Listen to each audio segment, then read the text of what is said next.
Continue on National Highway 444A for 800 meters. In 600 meters, turn left. हाँ जी, नमस्कार। मैं साध्वी देवा ठाकुर। देखो, मैं जब भी सफर करती हूँ ना और कुछ चीजें देखती हूँ तो मुझे बड़ा प्रैक्टिकल कई चीजों का बड़ा अनुभव रहता है और उसी के आधार पर मैं बोलती हूँ। गौ रक्षा, धर्म रक्षा, सनातन रक्षा कैसे होगी?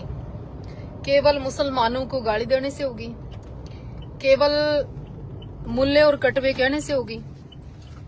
या केवल मुसलमानों की माँ बहन की गालियां देने से होगी? या फिर सनातन धर्म को मानने वाले लोग, खुद को हिंदू मानने वाले लोग, वो भी अपने घर में 2-2 गाय पालेंगे कि नहीं पालेंगे?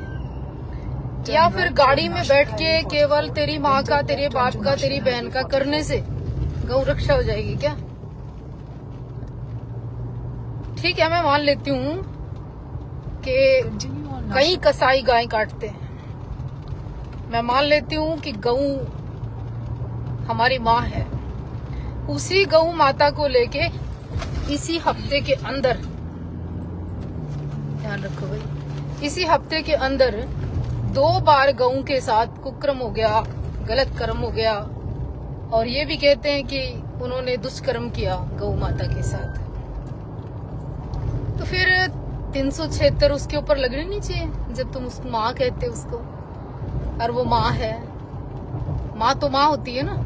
फिर वो देश का कानून, देश की सरकार है, गौ रक्षक और तमाम सनातनियों के लिए फिर तो शर्म की बात है कि 2 लोगों ने 1 वीक के अंदर हरियाणा में, और गौ जो सेवा करता था गौशाला के अंदर, वही सालवण में भी और एक गवाना के पास, कल मैं वीडियो देख रही थी, 2 जगह गौ माता के साथ दुष्कर्म हो गया और दोनों ही जगह उसके ऊपर केस प्रॉपर तरीके से, जिन धाराओं में 376 और भी, तो लगनी चाहिए थी। क्यों नहीं लगी? सिर्फ और सिर्फ नफरत फैलाना ही मकसद है क्या? इतने गौ रक्षक जब से बहुत ज्यादा संख्या में आए, जब से बहुत ज्यादा गौशालाएं गांव-गांव बनने लगी, उसके बाद भी सड़क पे गायें हैं, उसके बाद भी सड़क पे नंदी है। अब मैं बोलूंगी तो बहुत सारे लोग गालियां देंगे, तुमने तो कभी गौ रक्षा के लिए कुछ बोला ही नहीं। बोलना नहीं होता, करना होता है ना। कभी कई गाय हैं हमारे पास और स्वयं सेवा करते हैं। उन लोगों की तरह बकवास नहीं करते गाड़ी में बैठ के, तेरी माँ का, तेरी बहन का, इन मुल्लों को काट दो, पीट दो, कटवे हैं, फलाना है, छिली वाले हैं, सिली वाले हैं, पता नहीं क्या क्या कहते हो तुम लोग, है ना। अरे जब हिंदू गायें बेचेगा नहीं तो मुसलमान खरीदेगा कैसे? मैं हितैषी नहीं हूँ किसी की। आज बुचड़ खाने किसके हैं देश के अंदर? कई मंत्री, कई सरकार में बैठे लोग, कईयों की हिस्सेदारी पाती है। कड़वा है पर सत्य है। गौ के नाम पर, गौशाला के नाम पर कई लोग उद्योगपति हो गए हैं, पता है आपको। और कई गौ रक्षक तो इसलिए भी गौ रक्षक बन गए कि गाय के नाम पर बिजनेस करेंगे। केवल पटका बांध के, पटका डाल के, तिलक लगा के, धर्म के नाम पर कई लोग धंधा भी करते हैं। कई गौ रक्षक होकर भी गाय बेचने का, निकलवाने का काम करते हैं, बॉर्डर टपवाने का काम करते हैं। कई अपने आप को इतने बड़े धर्मात्मा मानते हैं और कार्यक्रम में आने के पैसे मांग लेते हैं। कौन सी गौ रक्षा है भाई ये? है किसको नहीं पता। दूसरा, मेरा जो आज का मकसद था ना, मैंने आज कई जगह देखे नंदी रोड पे एक्सीडेंट का कारण बन सकते हैं। कई मैंने देखे कि गौ माता अभी भी सड़क पे बैठी है, एक बड़ा कारण बन सकती है।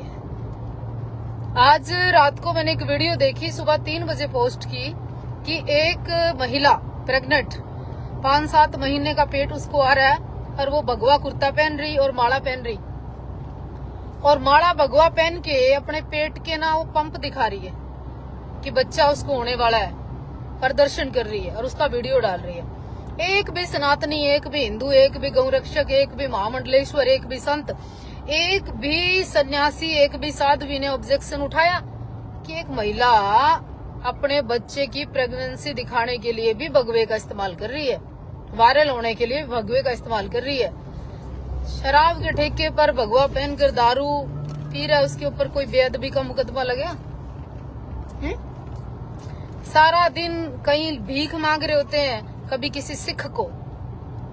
इतनी महान और इतनी बलशाली और इतनी दबंग कौम है सिख कौम कि उनका बंदा कभी भीख मांगते नहीं मिलेगा आपको। और हमारे किसी मंदिर चले जाओ, आप किसी तीर्थ स्थान चले जाओ, किसी धार्मिक स्थान पे चले जाओ, वहाँ भिखारी बंद होने चाहिए, वहां पर बहुत सारे परिवर्तन होने चाहिए।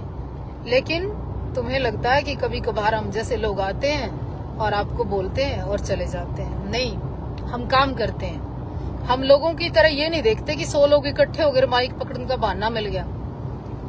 ना हम ऐसे लोगों को ढूंढते कि 2 लोग जहां 20 आदमी की भी भीड़ पहुंच जाए और वहां पे सिर्फ बोलने का बहाना चाहिए। नहीं, हम प्रैक्टिकल काम करते हैं। तो इसका मतलब ये है कि एक तो जितने गौरक्षक है ना भाई, ये भी अपने घर में 2-2 गायें पाले और उनकी सेवा करते हुए एक वीडियो डेली प्रतिदिन जरूर डालें, तब गाय बचेगी। केवल मुल्ले कटमुल्ले कहने से गाय नहीं बचेगी मेरे भाई, नहीं बचेगी ऐसे गाय। सनातनी होकर भगवा पहन कर लोग ड्रामे जो आधे कर रहे हैं तिलक लगा कर, ऐसे सनातन नहीं बचेगा मेरे भाई। मंदिरों पे कब्जा करने की नियत से, संत महात्माओं से प्यार बढ़ाकर पैसे लूटने की नियत से, बाबाओं को बहकावे में लेके वायरल करने की नियत से धर्म नहीं बचेगा। मठ और मंदिरों का पैसा खाने की नियत से जुड़ोगे ना धर्म के साथ, धर्म नहीं बचेगा। लेकिन एक बात जाते जाते बता दूं, जिसने धर्म को लॉस किया, धर्म ने हमेशा ना उसको बर्बाद किया। स्टोरी उठा के देख लो। ये मेरा अपना एक ऐसा अनुभव है। मैं 20 से 50 लोगों को जानती हूँ। माँ भगवती, माँ बगला माँ की ऐसी कृपा है कि जो सच्चे मन से उसकी आराधना पूजा करता है ना, उसका दुश्मन कभी बचता नहीं है। तो इसलिए मैं कहती हूँ दुश्मन विनाशक है माँ पीताम्बरा, माँ बगला मुखी। और जो भगवती की आराधना करता है, सेवा करता है, उसके घर पर कभी किसी चीज की कमी नहीं रहती। क्योंकि माँ राज राजेश्वरी महारानी वो ऐसी शक्ति है, चाहे आप जंगल में बैठ के पूजा करो, चाहे आप शमशान बैठ के पूजा करो, चाहे आप बिल्कुल कोरे विरांग में जाके पूजा कर लो, वहां भी आपको महाराजा बना देती है।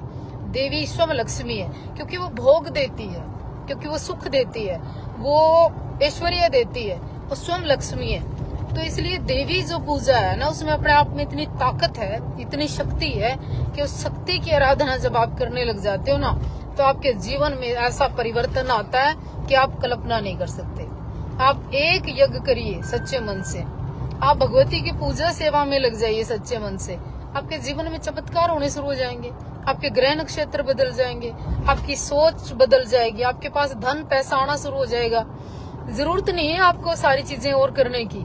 तो ये कहना चाहती हूँ, धर्म जब बचेगा, जरा धर्म के रखवाले रक्षक भक्षक नहीं बनेंगे।